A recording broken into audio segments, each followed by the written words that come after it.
These are YouTube channels that faced permanent bans for violating community guidelines, from minor offenses to the most jaw-dropping removals. Let's uncover them.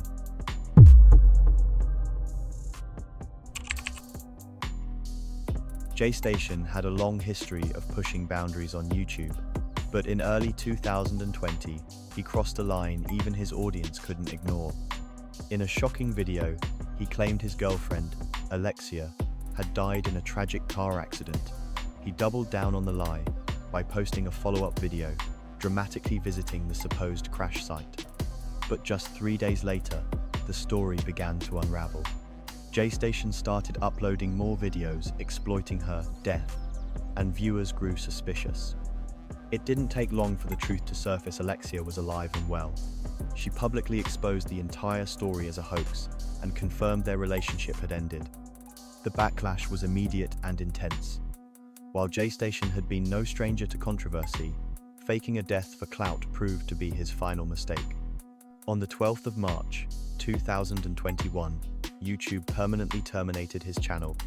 J-Station responded with denial, insisting he'd been making non-controversial content for years. But reality quickly set in when attempts to recover his channel failed. With no way back, he threatened a lawsuit tone few took seriously. Most agreed, J-Station's downfall was the result of his own actions. 7 Supergirls, YouTube stardom ends in scandal. Launched in 2008, 7 Supergirls quickly became one of YouTube's most popular kid-friendly channels. Featuring 7 girls, each assigned a day of the week, the channel posted everything from fun skits to relatable daily vlogs. By 2018, they had amassed over 5.6 billion views. But behind the scenes, something far more disturbing was unfolding.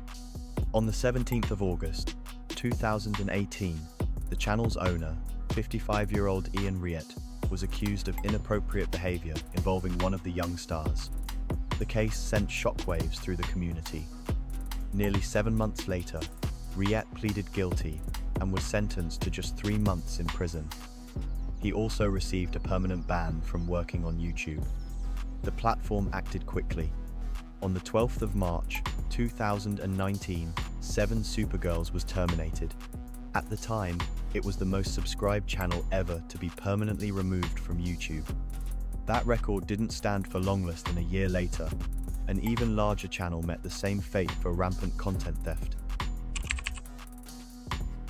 Some YouTube bans are expected, others, not so much.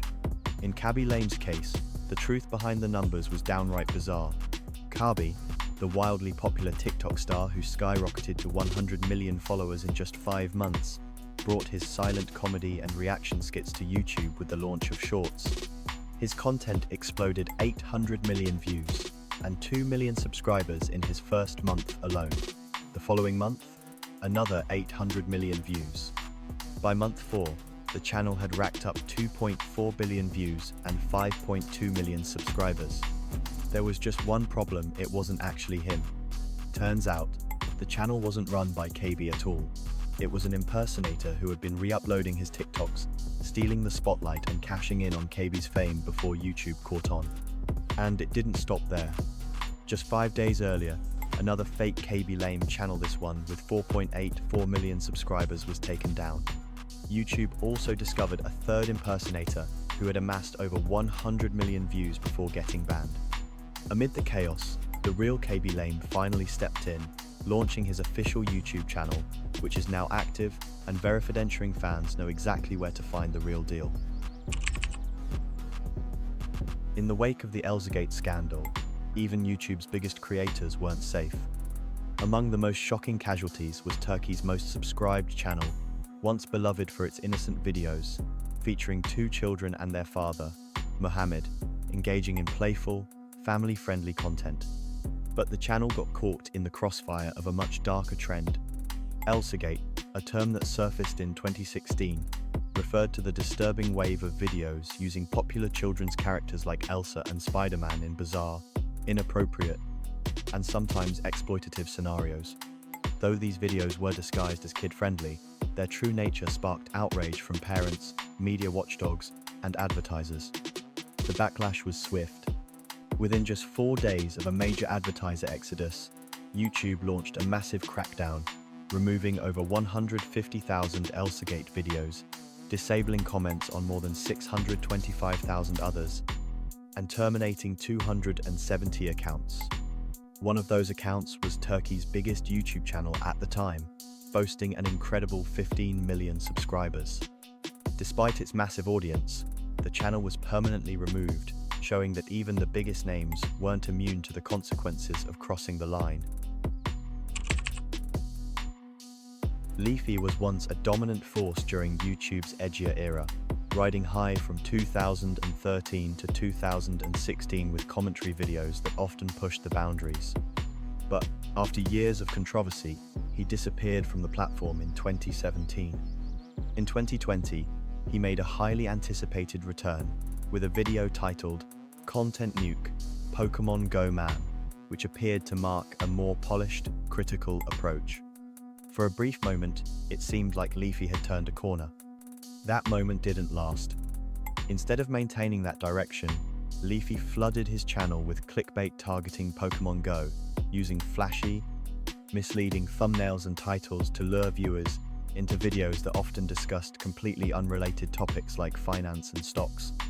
Then, without warning or strikes, YouTube pulled the plug. His entire channel was permanently banned for violating the platform's harassment and bullying policies. Leafy responded on Twitter, questioning the ban, but his reaction came off as surprisingly nonchalant, lacking the urgency or outrage many expected. His return had ended as abruptly as it began, and this time, there was no comeback in sight. This story centers on a controversial YouTuber named Owen, whose channel was infamous for extreme clickbait, known for absurd headlines like "Charlie D'Amelio is dying today." His videos often opened with exaggerated intros, followed by misleading content. One of his go-to tactics involved faking MrBeast giveaways to drive views. But things truly spiraled out of control after the tragic passing of beloved Minecraft YouTuber Technoblade on the 30th of June, 2022. Owen crossed the line by uploading a video titled "MrBeast's Final Goodbye to Technoblade." The video falsely claimed to feature a heartfelt farewell from MrBeast, but instead included random Minecraft footage and a completely fabricated tweet. Despite being entirely fake, the video exploded in popularity, racking up over 800,000 views in just 24 hours. Outrage erupted in the comments section, with viewers condemning the video as disrespectful and accusing Owen of shamelessly exploiting a tragedy for clicks. Under pressure and backlash, Owen turned to Twitter, portraying himself as a victim. He claimed that his 3.5 million subscriber channel had been unfairly taken down and begged YouTube for help, even alleging he was battling depression and that YouTube was his only source of income. But YouTube didn't buy it. After a review, they upheld the termination of Owen's channel, citing violations involving explicit content and manipulation. They also permanently banned him from creating any new channels on the platform. The decision was met with widespread approval across the internet. For many, it was a long overdue consequence for someone who had made a career out of deceit, drama, and disrespect. Steve Will Do It, known simply as Steve, was no stranger to pushing YouTube's limits. His channel featured outrageous eating challenges, wild pranks, and, beginning in 2021, highly lucrative gambling content. Through partnerships with platforms like Stake, Steve reportedly earned over $1 million per month. Naturally, he leaned harder into this type of content. But one small misstep brought everything crashing down. YouTube has a strict, yet oddly specific policy. It's acceptable to mention gambling sites, but directly displaying their full URLs, especially with .com, is against the rules. In June 2022, that rule came back to haunt him. A gambling video slipped past with the website's full URL unblurred and oversight by his editor. The result? YouTube permanently terminated all of Steve's channels, despite his previously clean record. The YouTube community was stunned. Outrage quickly spread, with many calling the punishment extreme. Steve himself was in disbelief, shocked that a minor editing slip could erase his entire online presence. The fallout didn't stop with him. Even the Nelk boys, who were closely associated with Steve, were reportedly warned to avoid filming with him, fearing their own channels could be at risk just by association.